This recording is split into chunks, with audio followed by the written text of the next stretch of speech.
जो आंकड़े हम आपको दिखा रहे हैं, अब समझ लीजिए कि पिछले कुछ घंटों से कमोवेश वही आंकड़े चल रहे हैं। 294 के इर्द गिर्द एनडीए और 232 के इर्द गिर्द इंडिया गठबंधन ने। बिल्कुल। और श्वेता, जो 400 पार का नारा था उसमें कम से कम 100 कम दिखाई दे रहे हैं अब एनडीए के लिए, क्योंकि अब 300 के इर्द गिर्द ही लगातार सुई घूम रही है। एक वक्त ऐसा था जब हमने देखा था कि 301 हो गई थी एनडीए के लिए, लेकिन अभी इस वक्त जो ताजा तस्वीर है उसमें 293 ट्रेंडिंग जो रुझान आ रहे हैं उसमें एनडीए के लिए दिखाई दे रही है।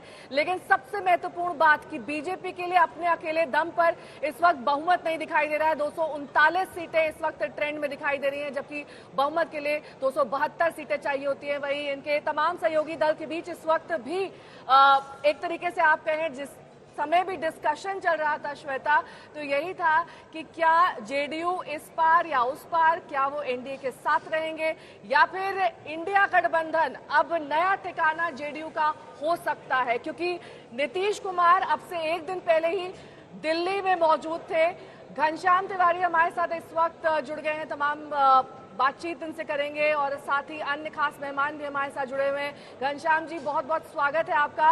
जिस तरीके के अभी रुझान आ रहे हैं, जाहिर तौर पर एक चिर परिचित मुस्कान सभी उन मेहमानों के चेहरे पर दिखाई दे रही है जिन्होंने इसी तरह के नतीजों की उम्मीद की थी।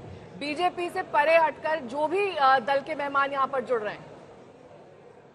नमस्कार श्वेता जी, नेहा जी, आप दोनों को, सभी दर्शकों को और को पैनलिस्ट को मैं ये कहना चाहता हूं, पूरे देश का शुक्रगुजार हूं कि जो खूंखार तानाशाही का सपना नरेंद्र मोदी जी और अमित शाह देख रहे थे, जिसमें इतना घमंड था कि चुनाव घोषित होने से पहले कह दिया गया कि 400 पार होगा, जिसमें इतना घमंड था कि किसानों पे गोली चलाई गई, 140 से अधिक सांसदों को संसद से बाहर फेंक दिया गया, वो खूंखार तानाशाही का सपना चकनाचूर हो चुका है। देश ने कहा है, उत्तर प्रदेश ने कहा है कि आप अगर युवाओं के भविष्य को बर्बाद करेंगे, किसानों पे गोली चलाएंगे, बेटी के मान सम्मान को रौंद करके ब्रजभूषण शरण सिंह जैसे लोगों को अपना कैंडिडेट बनाएंगे और लगातार जनता की आवाज को गुमराह करेंगे, मध्यम वर्ग को गरीब और गरीब को बेसहारा बनाएंगे, तो हम आपको बेसहारा कर देंगे। घनश्याम जी, सिर्फ अगर यूपी की फोकस किया जाए तो यूपी में इतना बड़ा लॉस बीजेपी को क्यों हो रहा है? 4 प्रमुख बातें जिसके मद्देनजर, जिसके लिहाज से ये कहा जा सकता है कि वहां पर उनको इतनी बड़ी हार का सामना उत्तर प्रदेश में, जहां पर वो 80 में 80 का दावा कर रहे थे। उत्तर प्रदेश के चुनाव में अखिलेश यादव जी ने शानदार नेतृत्व किया, साथ में राहुल गांधी जी का भी सहयोग मिला, कांग्रेस पार्टी का भी सहयोग मिला और हमने एक बिल्कुल पॉजिटिव कैंपेन रन किया। हमने कहा कि युवाओं की रोजगार पर कैंपेन होना चाहिए, बेटियों के मान सम्मान पे कैंपेन होना चाहिए, जातीय जनगणना पे कैंपेन होना चाहिए, किसानों को उनकी उपयुक्त मूल्य मिले उस पे कैंपेन होना चाहिए, संविधान न बदले उस पे कैंपेन होना चाहिए। तो हमने बिल्कुल पॉजिटिव कैंपेन किया। हमने कहा कि जो जिस मध्यम वर्ग को गरीब और गरीब को बेसहारा भारतीय जनता पार्टी ने बनाया है, वहां हम गरीब महिला को 1 लाख रुपए देंगे। इसके उलट भारतीय जनता पार्टी पहले तो इस सोच में रही कि प्राण प्रतिष्ठा के बाद जो इवेंट उन्होंने किया था, सिर्फ उसके बदौलत उन्हें वोट मिल जाएगा।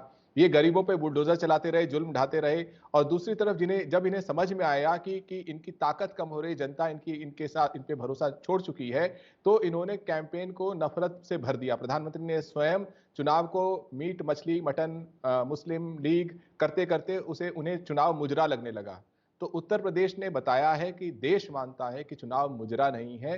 उत्तर प्रदेश ही रास्ता हमेशा दिखाता है, लेकिन इस बार थोड़ा सा बराबरी पर लाकर रोककर, जो कि बीजेपी के लिए बहुत बड़ा नुकसान यहां से दिख रहा है। लेकिन उसके बावजूद 292 पर अगर एनडीए गठबंधन है तो सरकार उनकी बनती हुई दिख रही है, अनलेस एंड अनटिल इंडिया गठबंधन की तरफ से जो कोशिशें हो रही हैं उसमें कुछ ऐसा हो जाए। जी घनश्याम जी, वाकई कश्मीर से लेकर तमिलनाडु तक और गुजरात से लेकर के मिजोरम तक, क्या कोई एक भी ऐसा राज्य है जहां पे भारतीय जनता पार्टी के साथ हाथ मिलाना किस ऑफ डेथ नहीं है?